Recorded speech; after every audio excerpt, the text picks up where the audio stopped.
Hello and welcome to our channel study now DSL. तो चलिए ज्यादा देर ना करते हुए हम अपने अध्याय को शुरू करते हैं। जैसा कि आपको मालूम है कि मैं आपको पढ़ाने वाला हूं पॉलिटिकल साइंस, जिसे आप सिविक्स या राजनीतिक शास्त्र के नाम से जानते हैं। इसका पहला चैप्टर चल रहा है जिसका नाम है लोकतंत्र में सत्ता की साझेदारी। इंग्लिश में हम अगर बात करें तो पावर शेयरिंग इन डेमोक्रेसी।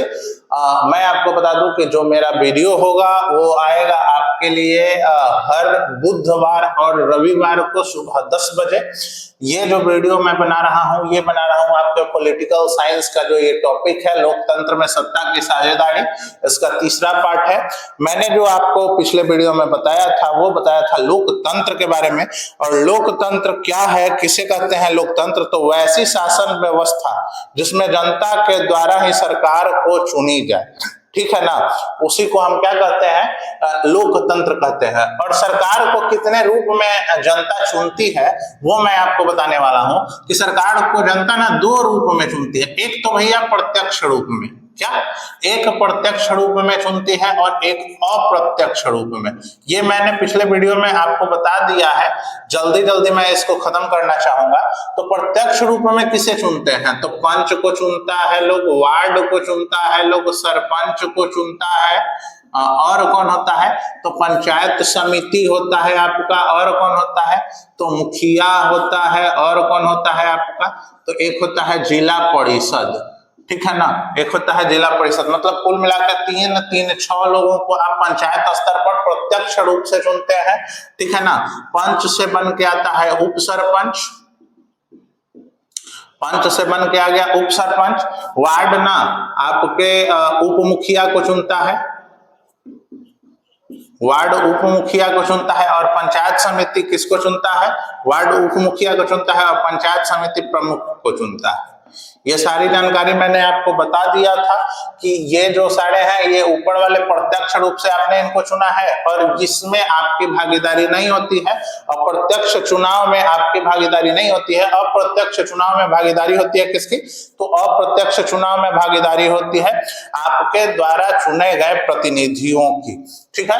अब देखिए ये तो था पंचायत स्तर पे चुनाव। एक होता है विधानसभा चुनाव, ठीक है, एक होता है आपका विधानसभा चुनाव। तो विधानसभा चुनाव में प्रत्यक्ष रूप से आप किसको चुनते हैं? तो विधानसभा चुनाव में भैया प्रत्यक्ष रूप से आप चुनते हैं किसको? तो आप चुनते हैं एमएलए को, जिसे आप विधायक बोलते हैं, ठीक है ना। आप विधानसभा चुनाव में अप्रत्यक्ष रूप से किसको चुनते हैं? तो यहां चुनते हैं मुख्यमंत्री को।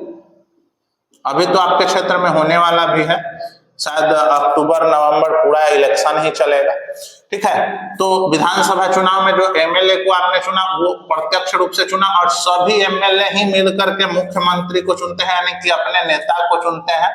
तो इसमें आपकी भागीदारी नहीं होती है, अप्रत्यक्ष रूप से आपकी भागीदारी होती है, आपके द्वारा चुने गए प्रतिनिधि की भागीदारी होती है। उसी प्रकार से मैं आपसे बात करूं लोकतंत्र की, लोकतंत्र नहीं सॉरी लोकसभा है ना, लोकसभा चुनाव की। तो लोकसभा चुनाव में भी प्रत्यक्ष रूप से आप चुनते हैं सांसद को, ठीक है, और यही सभी सांसद आपके प्रधानमंत्री को चुनते हैं। प्रधानमंत्री यानी कि सांसद सभी अपने नेता को चुनते हैं। तो इसमें आपकी तो भागीदारी होती है, तो ये आ जाएगा आपका प्रत्यक्ष में, ठीक है। और प्रधानमंत्री को आप नहीं चुनते हैं, आपके द्वारा चुने गए प्रतिनिधि चुनते हैं, तो ये अप्रत्यक्ष रूप से चुने जाते हैं, ठीक है। तो चलिए आगे बढ़ते हैं। हम पढ़ने वाले हैं अब राज्य के बारे में। क्या है? राज्य या देश को चलाने के लिए शासन की आवश्यकता होती है। किसकी आवश्यकता होती है? शासन की आवश्यकता होती है। या यूं हम कह सकते हैं कि राज्य हो या देश हो, इसको चलाए जाने की जो प्रक्रिया है ना, प्रक्रिया को ही हम क्या कहते हैं? शासन कहते हैं। तो बोला जाता है कि तो भैया शासन के प्रकार कितने हैं? तो शासन के कुल 4 प्रकार हैं, राजतंत्र, लोकतंत्र, तानाशाही और सैनिक शासन। क्या? राजतंत्र, लोकतंत्र, तानाशाही और सैनिक शासन, ठीक है। हम इस वीडियो में सबसे पहले एक्सप्लेन करने वाले हैं आपके राजतंत्र को, कि वैसा शासन जिसमें राजा का शासन हो, ठीक है, वैसा शासन जिसमें शासक के रूप में राजा राज करता हो, उसे हम क्या कहते हैं? तो उसे हम कहते हैं राजतंत्र। अच्छा, आगे है कि इसमें जो राजा का पद होता है वो वंशानुगत होता है। तो आपके दिमाग में आएगा कि वंशानुगत मतलब, तो देखिए यहाँ हमने लिख रखा है कि वंशानुगत का मतलब होता है वंश के अनुसार, एक वंश से दूसरे वंश चला, ठीक है। उसके बाद ये पॉइंट क्या कहता है कि इसमें राजा का बेटा ही राजा बनता है, ठीक है ना। बात तो सही है। राजतंत्र में होता क्या है कि भैया राजा का बेटा ही राजा बनता है, यही होता है राजतंत्र में। इसका एग्जाम्पल जो है वो अभी सबसे बढ़िया एग्जाम्पल इसका जो होगा आपका सऊदी अरब का होगा, ठीक है। चलिए आगे देखते हैं हम अपना लोकतंत्र, चूंकि हमको लोकतंत्र ही पढ़ना है। लोकतंत्र वैसा शासन व्यवस्था है जिसमें जनता के द्वारा ही अपने ऊपर शासन करने वाले सरकार को चुना जाता है। एक बात मैं बता दूं आपको कि जो लोकतंत्र पढ़ना है यही हमारे इस चैप्टर का मेन टॉपिक है। तो लोकतंत्र यहाँ भी पढ़ेंगे, आगे भी धीरे धीरे पढ़ते रहेंगे। इसमें जल्दी जल्दी हम खत्म करते हैं कि इसमें पूरा जो पावर है ना वो जनता के पास होता है। अब ये बात कहने का क्या मतलब है कि इसमें पूरा पावर जनता के पास होता है, क्योंकि ये जनता ही अपने द्वारा चुन के किसी न किसी को अपने ऊपर शासन करने के लिए लाती है, ठीक है। वो जनता के प्रतिनिधि होते हैं और जनता किसी भी प्रतिनिधि को महाभियोग लगा के हटा भी सकती है, ठीक है। वोटिंग करके जनता किसी न किसी को ला भी सकती है और वोटिंग करके किसी न किसी को हटा भी सकती है। तो वो वोटिंग करके ही होता है। मैं वोटिंग करके इसलिए कर रहा हूं क्योंकि महाभियोग लाने का जो प्रोसेस है ऐसा नहीं है कि आप अकेले चले जाइएगा, किसी से नाखुश है तो भैया आप उसको हटा दीजिएगा, ऐसा नहीं है। आपके कहने से नहीं हट जाएगा, उसका एक प्रोसेस होता है जिसे महाभियोग के नाम से हम लोग जानते हैं। देखिए यहाँ लिखा हुआ है, ठीक है। इसे जनतंत्र या प्रजातंत्र के नाम से भी जानते हैं। लोकतंत्र का अन्य नाम जो है जनतंत्र भी कह सकते हैं, प्रजातंत्र भी। जनतंत्र क्यों? क्योंकि जन मतलब जनता, तंत्र मतलब शासन, तो जनता के शासन को ही तो हम कहते हैं जनतंत्र। प्रजातंत्र क्यों? प्रजा मतलब क्या? जनता, तंत्र मतलब शासन, तो प्रजातंत्र, ठीक है। लोकतंत्र अभी हमारे भारत देश में है, ठीक है।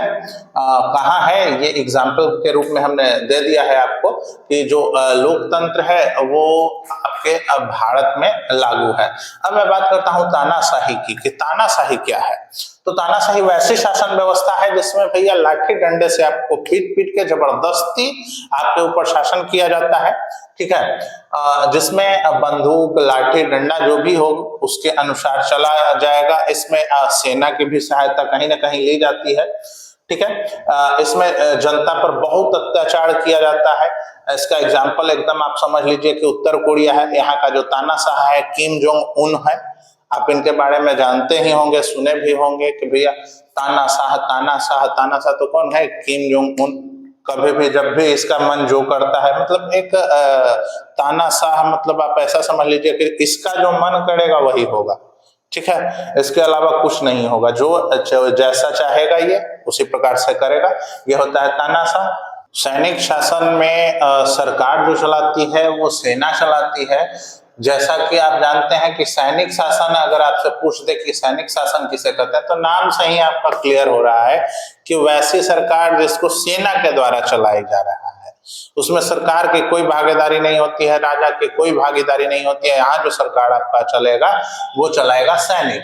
तो वैसी शासन जिसमें सैनिक यानी कि सेना शासन को चलाती है, राजा हो या सरकार हो इसकी कोई भागीदारी नहीं होती है, उसको हटा दिया जाता है सेना के द्वारा और खुद शासन संभाल लेती है कौन? सैनिक यानी कि सेना। तभी हम उसको कहते हैं सैनिक शासन। एक बात और बता दूं कि इसमें सेना के द्वारा ही शासन चलाया जाता है, ये बात तो मैंने बता दिया। आपके जो पाकिस्तान वाले भाई साहब हैं, ठीक है ना, तो पाकिस्तान में हमेशा सैनिक शासन लागू होता रहा है लोकतंत्र के होते हुए भी। यानी कि वहां लोकतंत्र है लेकिन फिर भी क्या है कि भैया वहां सैनिक शासन हमेशा लागू हो जाता है। जो भी सरकार है उसको हटा दिया जाता है या गिरा दिया जाता है बार बार और वहां पे सैनिक शासन लागू कर दिया जाता है। इसके अलावा म्यांमार और बांग्लादेश ये सभी पड़ोसी हैं हमारे, और पड़ोसियों के पास ही भैया सैनिक शासन वाला मामला है। तो डर कभी कभी हम लोगों को भी लगा रहता है कि हो ना हो यहाँ का जो अगल बगल का तितकी जो है उठ के कहाँ आता है, घरे में ना आता है। तो हो सकता है कि भैया भारत में भी ऐसा कोई मामला हो, भगवान न करे आगे चल के ऐसा कभी हो, ये अच्छी बात नहीं है। सैनिक शासन कतई से अच्छा नहीं रहा है। ठीक है, चलिए आगे बढ़ते हैं। लोकतंत्र ही हमारे लिए सबसे अच्छी शासन व्यवस्था है, या जो भी हम जानते हैं इसके बारे में, वो हम कह सकते हैं कि भैया जो लोकतंत्र है ना, यही सबसे अच्छी शासन व्यवस्था है, यानी कि डेमोक्रेसी। तो कहिएगा कि कैसे? तो लोकतंत्र में सबसे अच्छी बात यह है, सबसे पहले तो हम अच्छा इसलिए कहेंगे क्योंकि ये भारत में लागू है। ये कहाँ लागू है? तो ये हमारे भारत में लागू है। सबसे पहली बात तो यही है। क्यों हम इसको अच्छा कहते हैं? क्योंकि इसमें जनता की भागीदारी होती है। ठीक है। दूसरी बात यह है कि अपने ऊपर जो शासन करने वाले लोग हैं, उसे जनता खुद ही चुनती है। मतलब हम कह सकते हैं कि जनता अपने शासकों को खुद चुनती है। इसके लिए यहाँ फ्रीडम है। दूसरी आगे की जो बात है, यहाँ एक नाम आता है निकल के, अब्राहम लिंकन। किनका नाम निकल के आता है? अब्राहम लिंकन के बारे में मैं आपको बता दूं। सबसे पहले इनके बारे में कुछ जान लीजिए, जैसे कि इनका जो जन्म हुआ था, कब हुआ था, ठीक है ना? तो जन्म इनका जो हुआ था 1806 ईस्वी में हुआ था, शायद 2 फरवरी हो डेट, ठीक है ना? हाँ 2 फरवरी नहीं होना चाहिए, इनका डेट होना चाहिए 12 फरवरी, ठीक है ना? 12 फरवरी 1809, हाँ शायद इसके बारे में आप जांच कर लीजिएगा। ठीक है। ये कौन थे अब्राहम लिंकन? तो अमेरिका के आपके 16वें, ठीक है ना, 16वें राष्ट्रपति थे। ठीक है, प्रेसिडेंट थे, ये बात समझ लीजिए। आगे जो मैं आपको बता रहा हूं, इन्होंने एक सेंटेंस बोला था। सेंटेंस कहिए या इनके अनुसार लोकतंत्र का डिफिनीशन बोलिए। इन्होंने एक डिफिनीशन दिया था। इन्होंने बोला था of the people, for the people, by the people. ठीक है, क्या था? Of the people, for the people, by the people. याद रखिएगा ये बात, और बढ़िया से याद रखिएगा। आपसे पूछता है of the people, for the people, by the people. मतलब क्या है इसका? मतलब इसका क्या है ये बताना है आपको। मतलब ये तो हमने इंग्लिश में लिख दिया, लेकिन इसका कथन क्या है ये बताना है आपको। बताइए। तो भैया इसका कथन है, अब्राहम लिंकन ने कहा था कि जनता के लिए, जनता के द्वारा, जनता का, ठीक है ना, किया गया जो शासन है उसे ही हम लोकतंत्र कहते हैं। जनता का, जनता के लिए, जनता के द्वारा किया गया शासन ही लोकतंत्र है। यह बात इन्होंने कहा था। कौन कहे था? कौन कहे थे? कौन कहे थे? अब्राहम लिंकन कहे थे। ठीक है, और इनका जन्म हुआ था 12 फरवरी 1809 ईस्वी में। ये अमेरिका के 16वें राष्ट्रपति थे। इन्होंने कहा था of the people, for the people, by the people. और इनका जो ये स्टेटमेंट था काफी लोकप्रिय हुआ, और इनके माध्यम से ही हम अब्राहम लिंकन को जोड़ सकते हैं। ये सेंटेंस अब्राहम लिंकन ने कहा था, और लोकतंत्र में ये काफी कारगर सिद्ध भी होता आया रहा है अभी तक। ठीक है, लोकतंत्र में मालिक होती है जनता, ठीक है, लेकिन जब भी इलेक्शन होता है तो इलेक्शन के दौरान जनता जो है अपना मत देकर किसी न किसी को जिताती है। जो वोटर हैं वो अपना वोट किसी न किसी प्रतिनिधि को देकर जिताती हैं। और जब भी मत गणना हो जाता है, मत गणना मतलब जिसको आप काउंटिंग बोलते हैं, मत गणना हो जाने के बाद जब भी कोई सरकार बनती है तो सरकार को वो जनता अपना अधिकार सौंप देती है। ठीक है, तो यहां से जो हो जाता है सरकार ही पावर में आ जाता है, और जब तक मत गणना नहीं हुए होता है तब तक जनता इसका मालिक होता है। ये बात आप याद रखिएगा। चलिए आगे बढ़ते हैं। लोकतंत्र शब्द की उत्पत्ति कहाँ से हुई है इसके बारे में अब हमको जानना है। तो ये जो डेमोक्रेसिया शब्द से हुई है, इसकी उत्पत्ति कहाँ से हुई है? डेमोक्रेसिया, कहाँ से? डेमोक्रेशिया शब्द से। तो कहिएगा डेमोक्रेशिया शब्द से उत्पत्ति हुई है। डेमोक्रेशिया कहाँ का शब्द है भैया? तो ये यूनान का शब्द है, यानी ये एक यूनानी वर्ड है जिसमें डेमोस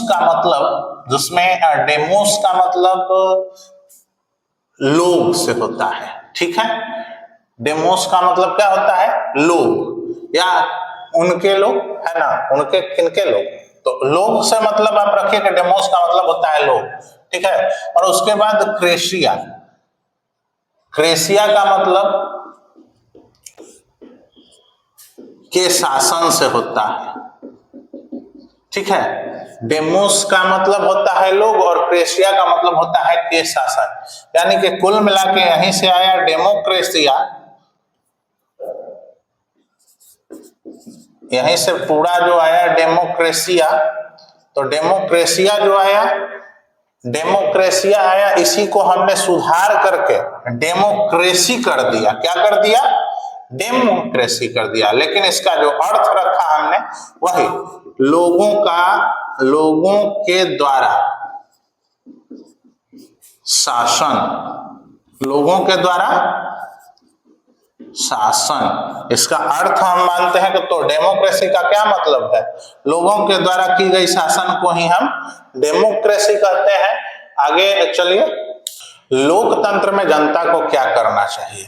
तो लोकतंत्र में जनता को करना क्या चाहिए? सबसे पहले तो आपको यही बात समझने है कि जो प्रतिनिधि के रूप में खड़ा हुआ है, जिसको आप वोट करने वाले हैं, कम से कम भैया वो अच्छा काम करे जनता के लिए। जब खड़ा कोई होता है उससे पहले ही देखते हैं कि भैया अगर वो इलेक्शन में कोई भी खड़ा होने वाला होता है ना, तो क्या होता है कि वो ऑलरेडी पहले से ही ना जनता के रूप में, मतलब जनता के सामने अच्छा बनने के लिए बहुत सारे काम को करते रहता है। ठीक है, तो आप कम से कम वैसे प्रतिनिधियों को चुनिए जो आपके लिए कुछ काम करे, आपके लिए हमेशा खड़ा रहे। ऐसे प्रतिनिधि को चुनिए, खोजिए, नहीं है तो समाज में खोजिए कि ऐसा कोई प्रतिनिधि तो होगा। लेकिन आजकल जनता करती क्या है कि भैया अपनी पार्टी देख लेती है, अपने जात पात को देखते हैं, वे लोग धर्म को देख करके वोट देते हैं। तो भैया लोकतंत्र ठीक ढंग से काम तो करेगा नहीं। इसलिए भारत देश आज तक देखिए, भारत हो या बिहार हो, पिछड़ा तो है। ठीक है ना, अभी तक विकास में चाहे हमारा भारत हो या बिहार हो, देख लीजिए पिछड़ा हुआ है। जो सरकार शिक्षा, स्वास्थ्य, देश के विकास, रोजगार या अच्छे कामों में अपनी भागीदारी दे रही है, वैसे इंसानों को चुनते हैं, वैसे लोगों को वोट करते हैं। लोकतंत्र जनमत पर आधारित शासन है। आपको पता है, जनमत बोले तो जनता का मत, ये आपको शुरू से हम इस टॉपिक में बताते आ रहे हैं। फिर बात होता है कि तो भैया लोकतंत्र में लोगों का जो शासन होता है वो लोगों पर ही केंद्रित होता है। ये भी आप जानते हैं कि लोग ही उसके अगल बगल घूमते हैं, मतलब लोगों में से ही कोई खड़ा होता है, उन्हीं को वोट लोग ही देते हैं। उनके लिए फिर वो क्या बन जाता है? तो भैया सरकार वही बन जाता है। तो कुल मिला के सारे लोगों के अगल बगल ही इसका केंद्र माना जाता है। यानी कि जो लोकतंत्र है, लोकतंत्र में केंद्र बिंदु अगर हम कहें तो लोग ही होते हैं, यानी कि जनता ही होती है। लोगों को सर्वोत्तम शासन मानने के लिए कहा जाए कि भैया आप लोग बताइए कि सर्वोत्तम शासन है क्या? तो मेरे तरफ से तो लोकतंत्र। अब आपको हो सकता है राजतंत्र अच्छा लगे, आपको हो सकता है तानाशाही अच्छा लगे, आपको सैनिक शासन व्यवस्था अच्छा लगे, लेकिन लोकतंत्र सबसे बढ़िया है। फिर मैं बात करता हूं कि भैया लोकतंत्र तो भैया मैंने आपको बता दिया कि सर्वोत्तम शासन है। लोकतंत्र सर्वाधिक लोकप्रिय शासन भी है। सबसे अच्छा या सबसे ज्यादा जो लोकप्रिय है वो लोकतंत्र ही है। उसके बाद मैं बताऊं कि जनता का मत, तो मैंने आपको बता दिया कि जनता का जो मत है उसको हम जनमत कहते हैं।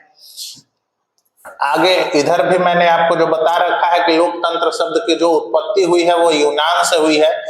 लोकतंत्र को इंग्लिश में डेमोक्रेसी कहते हैं, लेकिन यूनान में इसको डेमोक्रेशिया बोला जाता था, जिसमें डेमोस का मतलब लोक, क्रेशिया का मतलब के शासन, है ना। तो डेमोक्रेसी यहीं से टूट के बना, इसका मतलब हो गया लोगों के द्वारा शासन।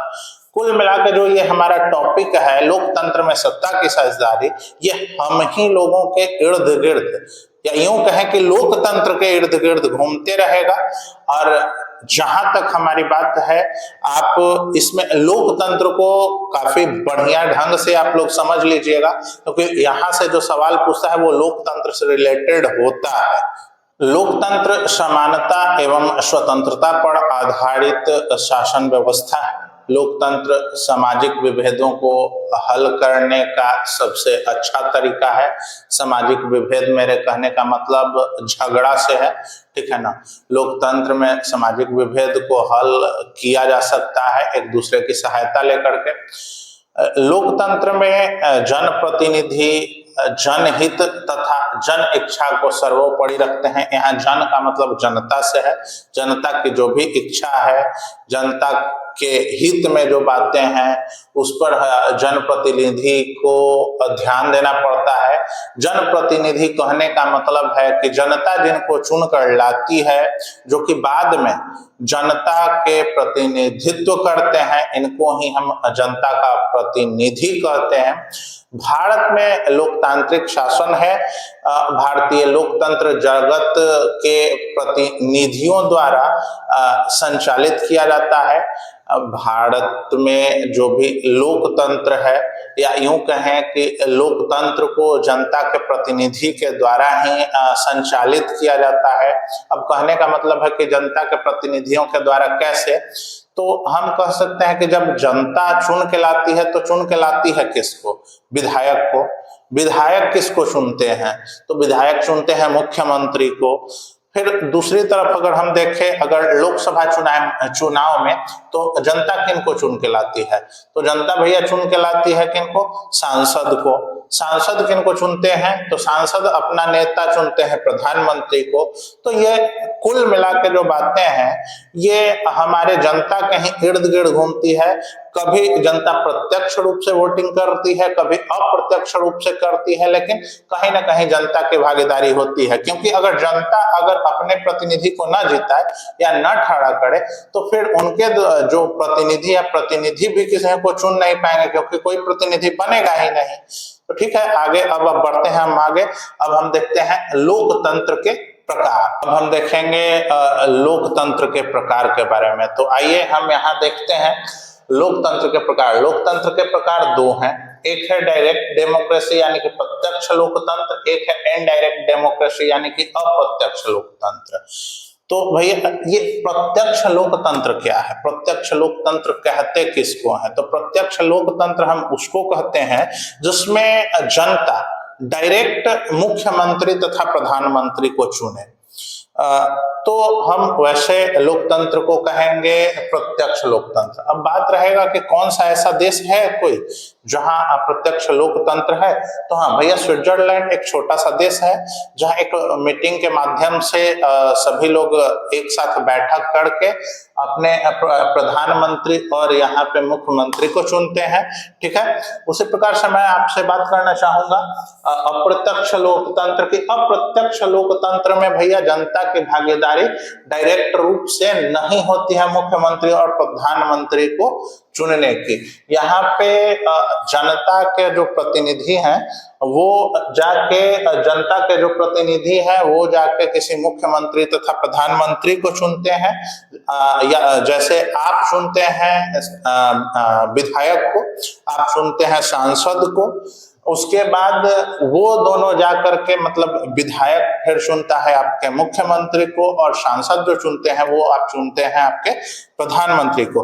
तो कुल मिलाकर बातें यही है कि लोकतंत्र के दो प्रकार हैं, इनडायरेक्ट और डायरेक्ट। डायरेक्ट जो डेमोक्रेसी है वो होता है आपके स्विट्जरलैंड में, और इनडायरेक्ट जो डेमोक्रेसी है वो होता है आपके भारत में। तो आपको लगभग ये टॉपिक समझ में आ रहा होगा। और कुल मिलाकर जो ये पूरा चैप्टर है ये आपका लोकतंत्र पे ही बेस्ड है। आगे जो हम अगला वीडियो अपना लाएंगे इसमें आपको सत्ता की साझेदारी के बारे में सिखाएंगे, बताएंगे, क्योंकि ये जो टॉपिक है हमारा, जो ये चैप्टर का जो नाम है वो है लोकतंत्र में सत्ता की साझेदारी। और अभी तक जो हमने 3 वीडियो बनाया है ये हमारा तीसरा वीडियो है। तो मुझे लगता है कि इन तीनों वीडियो में जिस प्रकार से मैंने लोकतंत्र के बारे में आपको बताया है, लोकतंत्र को एक्सप्लेन किया है। मुझे लगता है कि आपको समझ में आ गया होगा। अगर अभी भी आपको लगता है कि भैया नहीं समझ में आया है, तो आप जाके तीनों वीडियो आराम से देखिए। बहुत छोटा छोटा पार्ट करके मैंने बनाया है, 20-20 मिनट, 25 मिनट, तो ये कोई बहुत ज्यादा बड़ा वीडियो तो है नहीं। आप फास्ट फॉरवर्ड मोड में भी देख सकते हैं, आपके पास ये सुविधा YouTube पे उपलब्ध है।